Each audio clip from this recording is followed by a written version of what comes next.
حضرت سیدنا امام اعظم ابو حنیفہ رحمۃ اللہ تعالی علیہ کے ساتھ ایک شخص کہتا میں نے نماز پڑھی تو عشاء کی نماز تھی. یہ جو لوگ بڑے ہوتے ہیں نا،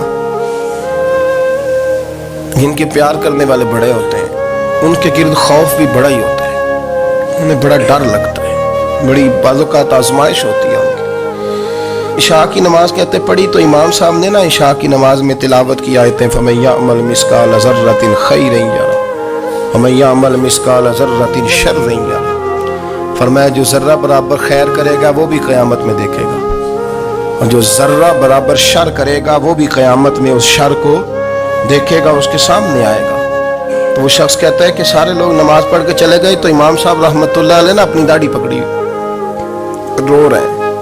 کہتے ہیں وہ ذرہ برابر نیکی کا بدلہ دینے والے، وہ ذرہ برابر شر پہ سزا دینے والے میری سفید داڑھی کو دیکھ. مالک میرے ذرے ذرے سامنے نہ لانا، لوگ تو میری بڑی قدر کرتے ہیں دنیا میں تو بڑا پہچانا جاتا ہوں، لوگ تو میری راہوں میں پھول لیے کھڑے ہوتے ہیں، مجھے بڑا نوازتے ہیں.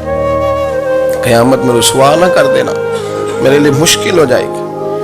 وہ کہتے ہیں میں نے امام صاحب کا درد دیکھا، مجھے کوئی کام تھا تو میں چلا گیا. میں نے کہا کہ وہ اس وقت اللہ کے حضور حاضر ہیں تو میں دوبارہ آؤں گا.